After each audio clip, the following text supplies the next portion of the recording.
Daisy, have you not finished brushing the master's hat? Mrs. Ganton obviously needs you in the kitchen.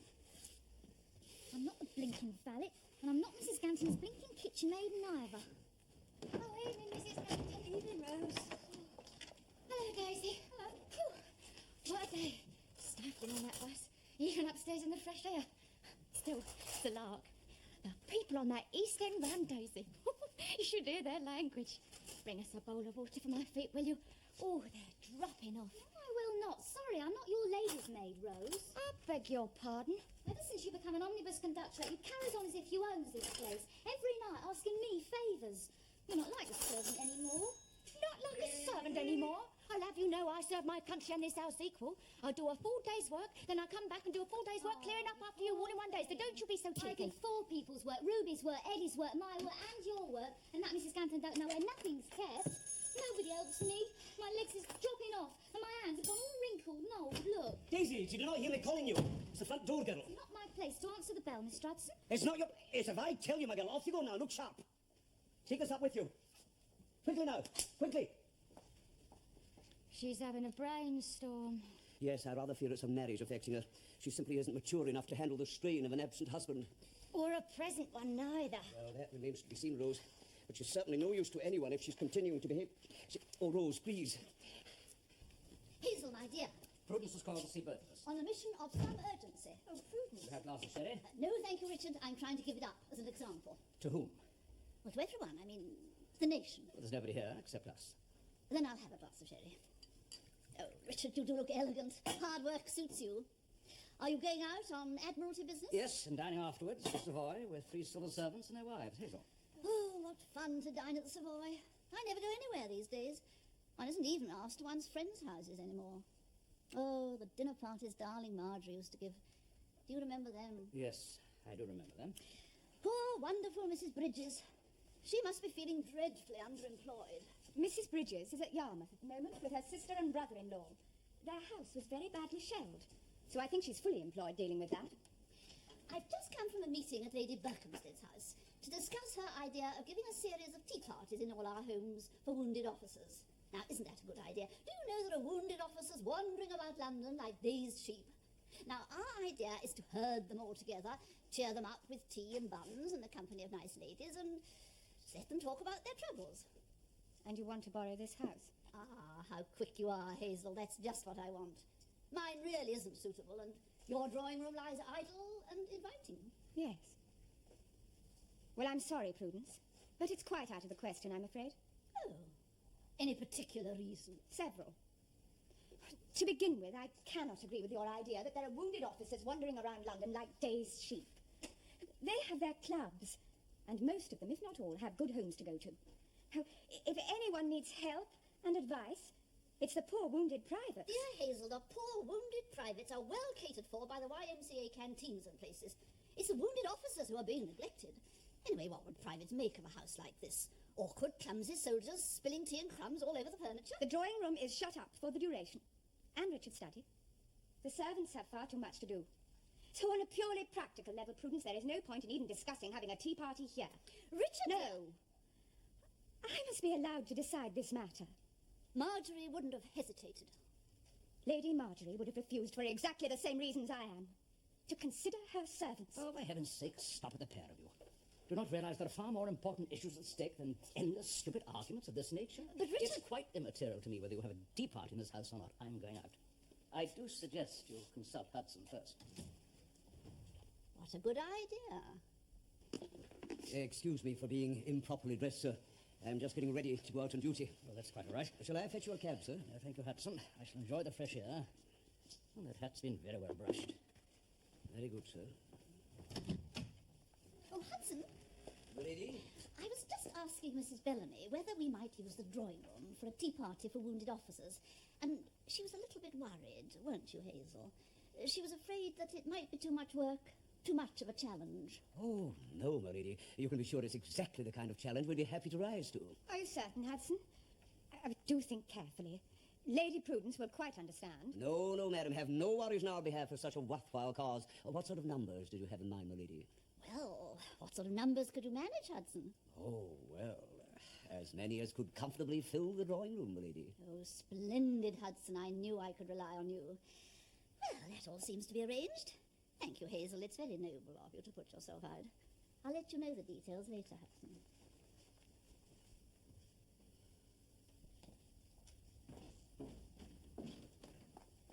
Who are you? What do you want? Sit down, sorry. Nobody heard me knocking at the back door. You give me ever such a fright. I'm sorry. I used to know Miss Rouse Buck, who worked here. Oh, well, she still does. Oh, she does? Well, I'm in London on a bit of leave, and I thought I'd come round and look her up, and the rest of the staff. Rouse wouldn't be here now, is she? In the house, upstairs or something. I know you. I've seen your photograph. Yeah? Must be quite a while back. You're Gregory. That's right, Gregory Wilmore. Is Rouse here? No, she works as an omnibus conductorette in the daytime. She gets back about 6. Bus conductor? Well, that's where we first met, on a bus. Oh, she said it was a tram and you sat on a cake. Yeah, that's right. It was a tram. What's your name? Daisy. Nice to meet you, Daisy. Yeah, I was in hospital last time you come. They all talked about you. Oh, yeah? Well, I remember Edward, the footman. I'm Eddie's wife. You are? Oh, that's very good. I liked Edward. Is he here now? No. He's with the Middlesex Regiment, up at the front.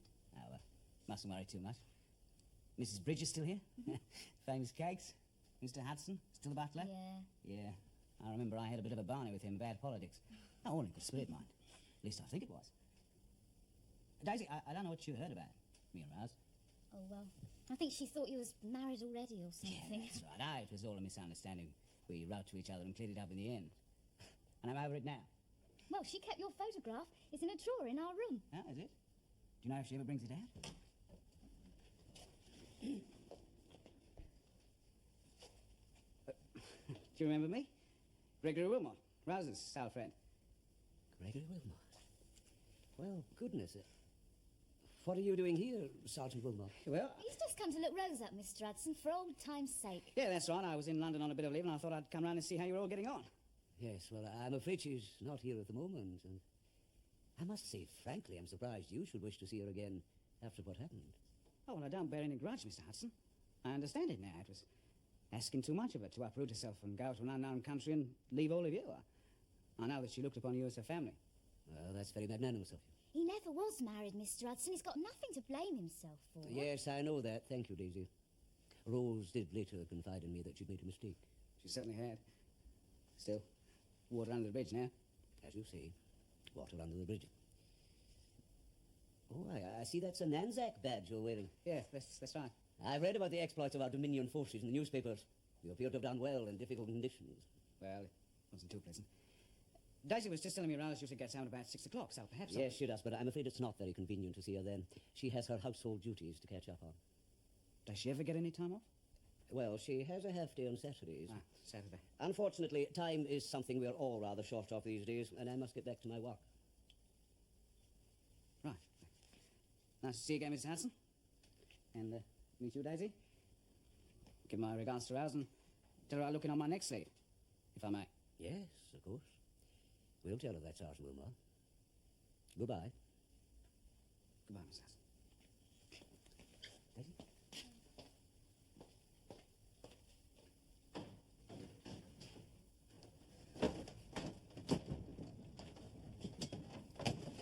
If you want to see Rose now, she's on a number 25 omnibus, Victoria to Ilford Route, all right?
please.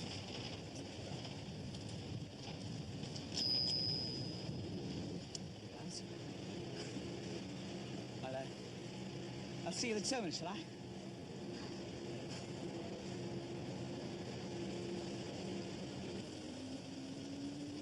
Excuse me, I have to talk to you.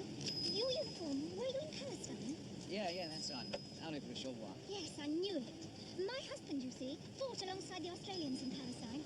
You're all heroes to him. Such marvellous valour and discipline, he used to tell me in his letters. He was so angry. He was convinced that the British people weren't being told how much the Dominions were doing. I have his last letter here, before he was killed in Jericho. Please, read what he says about you. Thank you. Yeah, that's very nice. It's very kind of your husband. I'm having tea with my sister in Ilford. If you're not doing anything else, we'd be very happy if you'd join us. My husband would be very gratified to know that I'd met you and that I'd been able to offer you some hospitality. Well, I'd like to very much, but unfortunately I do have another appointment. Otherwise... How ridiculous. Yes, I've offended you. No, you haven't offended me at all. I'm not in the habit of talking to complete strangers. No, I really appreciate the... Stupid, embarrassing, absurd.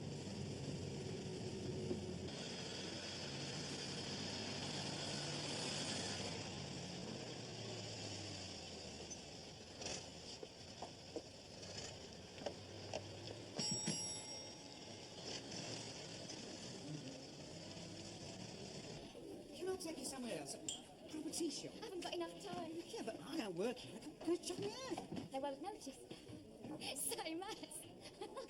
That's right. It's very funny. Yeah, it's good to see you, Raz. You haven't changed one little bit. God, I must have done 2 years. Nearly aged 10 years seeing you on the bus. Why didn't you warn me? Could have had a heart attack. Yeah, well, I had to wait quite a while at that bus stop. Used to be going the other way. Oh, what's this arm eating? Break my flaming teeth. Should have gone with a lady friend on the bus then. Yeah. What a nerve.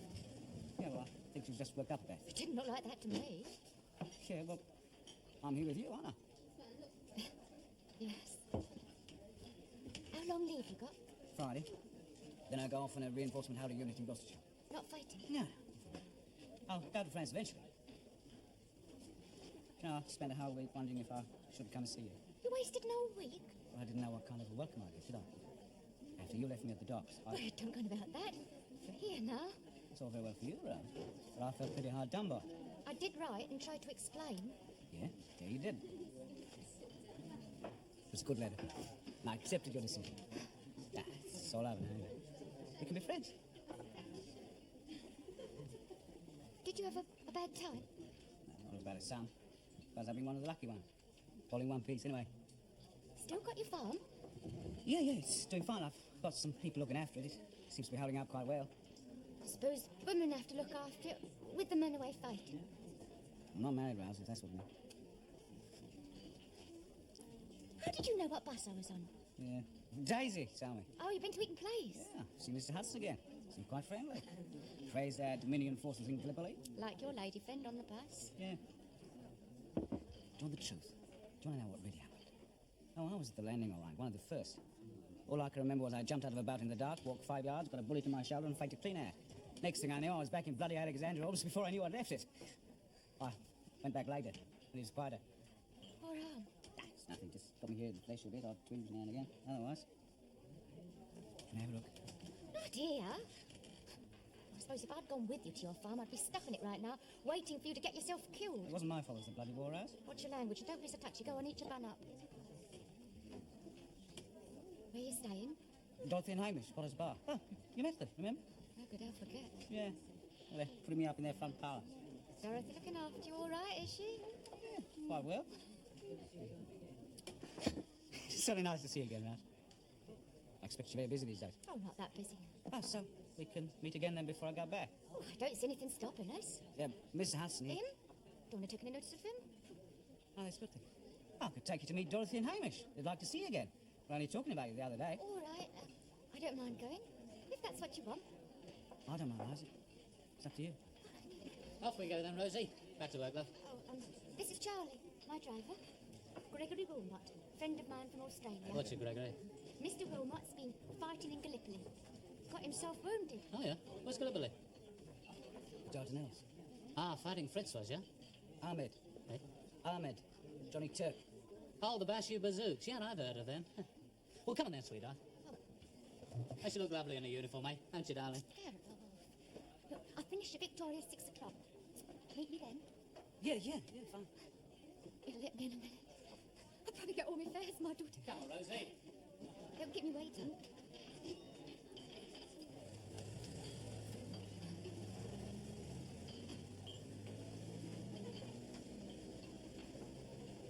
Where the heck am I? Raz?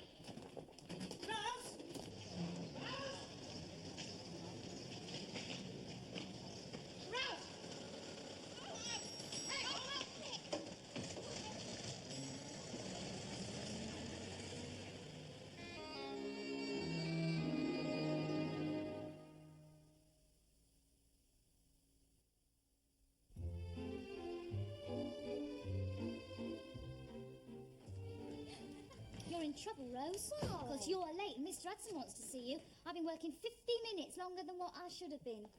You found it all right then, Sergeant Wilmot? Yeah, all thanks to you, Daisy. Why don't you go and put the kettle on? Come into the servants' hall, Gregory. Sit down. Thank you. Oh, Oh, do you want a hand? oh, thanks. Your poor arm. No, it's fine. Oh, Yeah? that's better. Cooler. Hello. Oh, you had a visitor. Oh. Good evening, Sergeant Wilmot. Good evening, Sanson. You'll never guess, Mr. Hudson. I was on top of my omnibus, taking tickets, and who should be sitting there but Mr. Wilmot? Sergeant Wilmot, I should say.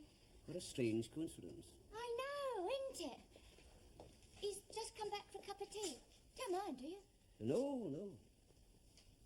He's promised not to talk about politics, haven't you? Well, I hardly think political discussions are relevant at the moment. I'm sure we're all united in the common cause. That's right, Mr. Hudson. Smash the enemy. Mr. Hudson follows the war on maps, don't you, Mr. Hudson? When you can't get hold of any, he draws them himself and sticks flags in them. Sure, Gregory would be interested in seeing them, wouldn't you? Oh, yeah. Be most interested. Well, as a matter of fact, I did take quite an interest in the Gallipoli campaign, and I have got a map. Why don't you fetch it? Shall I? Yeah, I'd like to see it. Well, we have got a wee bit of time to spare.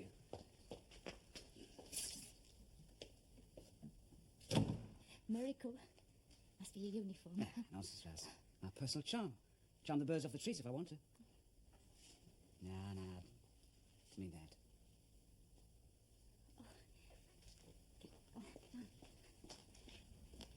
Has there been anybody else in your affections? All right, 2 years. Only human. Don't want to hear about it then. Come on.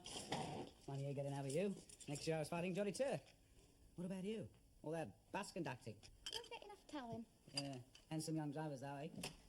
Now, this map here, Sergeant Wilmot, rather a rough approximation of the peninsula, I'm afraid. Sit down, Sergeant, sit down. Now, is your minor here, you see? Gabatipi Chibaba You Mountains. seem to know more about it than I do, Mr. Hudson. Oh, hardly.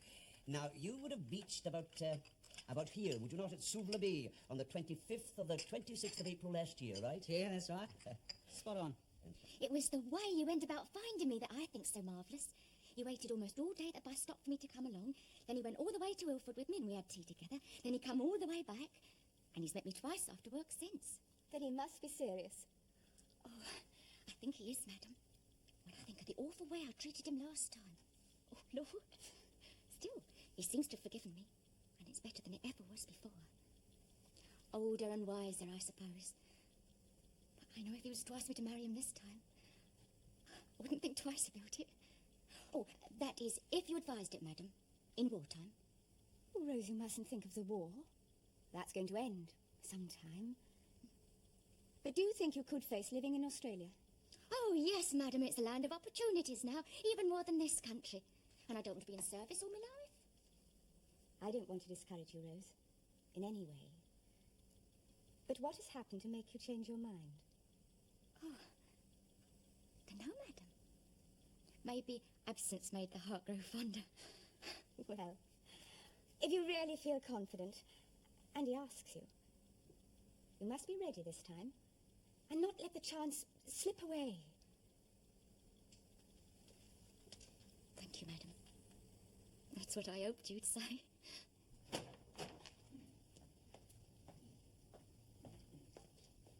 Oh. There. Put down there. Put down there, love. That's it, I think. Especially for the little housemaid. Now, none of that talk, Dotty. She's Gregory's guest and we want to give them a nice evening. Of course we will. Just hope the little lady doesn't get any ideas above her station like last time, that's all. It's Gregory who got all the ideas. You can't blame her for them. Pour me a drink, will you, dear? You've had a couple already, Dotty. Pour me a drink, please, Hamish. Here she is. Here's the girl. Captured off a 25 omnibus. Hello, dear. Come in, don't be shy. Come in, Rose. Nice to see you again after all this time. A bus conductor, so Gregory tells us. Not a very pleasant job, I should imagine. But then you're used to unpleasant jobs, aren't you? What unpleasant job? What are you talking about? Come on, Rose, what do we drink now? What'll it be? Hot whiskey? Oh, Yeah, come on. Bill, just a small drop then, Hamish. Yes. What terrible times we're living through. Don't you agree, dear? Of course, it must be different for you down in Belgravia. You obviously get a lot of things that we don't get up here. I mean, we're out in the wilds up here. It's a real struggle to keep alive. Don't look like it. He used to be a real person like you and me. Well, you see something like that and you start thinking about the whole human race. I don't mean big new thoughts that are going to change anything. It's just me. Private thoughts. You find all the things you used to be sure about. You work, your future. The woman you love. You just find that suddenly it's so meaningless. Utterly godforsaken and bloody pointless. Yes. But you've got to get that feeling back, Gregory, that you once had. Otherwise you've got nothing to stay alive for. That's what they all say. But it's better if it's gonna happen anyway. It's better there's nobody. But it ain't gonna happen necessarily. It hasn't happened so far. You've been one of the lucky ones. You've got to have faith. Yeah, you are, Raz. Gonna give me religion. No. Well, in what then? You tell me. Well, I don't know. Have a sort of understanding, I suppose. Wait and see. An understanding. No. It's all I want. It's no good, Raz. Just some vague sort of promise. It's not fair to you and it's not my way of doing things. There's only one way. I must make you a proper offer of marriage, which I do here and now. But just a minute. Yeah, I know. Never mind about that. You've helped me make up my mind and you can't go back in now. Oh, do you think I want to? We'll get married and the war's over. First day. Very first day. Yeah, right. The first day. What happened to the ring? I threw it at you. Yeah, that's right, you did. We've got to get it back. I'll get Hamish to bring it round to you. I'll get him to deliver it to you at Eden Place. And you just make sure that you're with it. Of course I will. And you show it to all these bus drivers. I will. Oh, Gregory. Right. Right, settle in. What do you do now? Go and sit down. My train leaves very early in the morning.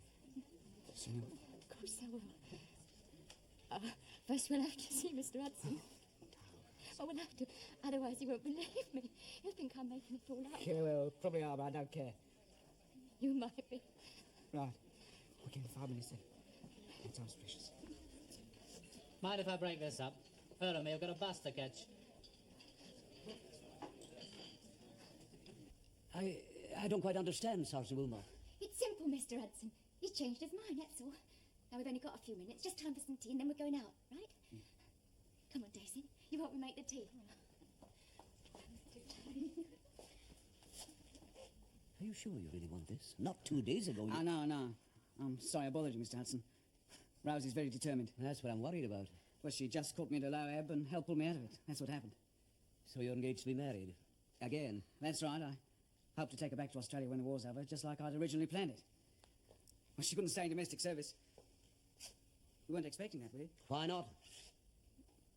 Well, the war's changed people like Rose, Mr. Hudson. It's given them a taste for freedom. Meeting people, I mean, you said it to me yourself. It's the same for Daisy with Edward here. I'll have no staff left, is what you're saying. But not young people like Rose and Daisy. But they owe everything to this way of life. They should be grateful. Yes, for food and clothing. Oh, there's more to life than that. You can't hold them back now. You two talking politics. That's right. Politics? Oh, is that what it is? It's real politics, not old men standing up in Parliament talking out of the top of their heads, but Things that really matter, like improving the human condition. Oh, but that's just philosophising, Sergeant Wilmot. What you accuse the old men of doing. Yeah, well, we'll make sure they listen to us. You just watch us. I thought being an Anzac would put an end to your fanciful ideas. Aren't we all fighting for the survival of the British way of life, which has been an example to the rest of the world for centuries? Isn't that what our young men, with admirable support from our Dominions, are dying for? Now, Mr. Hudson, we are fighting a vile form of imperialism, that's true. German imperialism. But we're also fighting for, well, a change in our own lives, too. If you fight a war just to hang on to some old belief, well, that's a negative aim. You've got to be going for something better at the same time. Well, I hope you can manage this kind of talk, Rose. I can make head or tail of it. I'm learning, Mr. Hudson. Well, he couldn't do better than Rose, could he, Hazel? He certainly couldn't. Well, if you'll excuse us, Mrs. Bellamy, Mr. Bellamy, I thought I'd take Raz out for a quiet dinner before my training. Of course, we won't keep you a moment longer. Goodbye. Bye, Mr. Bellamy. Goodbye, Sergeant Wilmot. It was very nice meeting you again. And you, Mr. Bellamy. Mr. Bellamy. Thank you.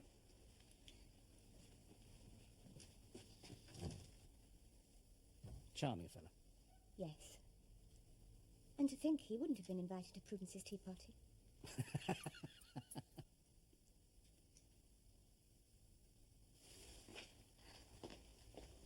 Oh, I can't go out that way. You're with me now, Raz.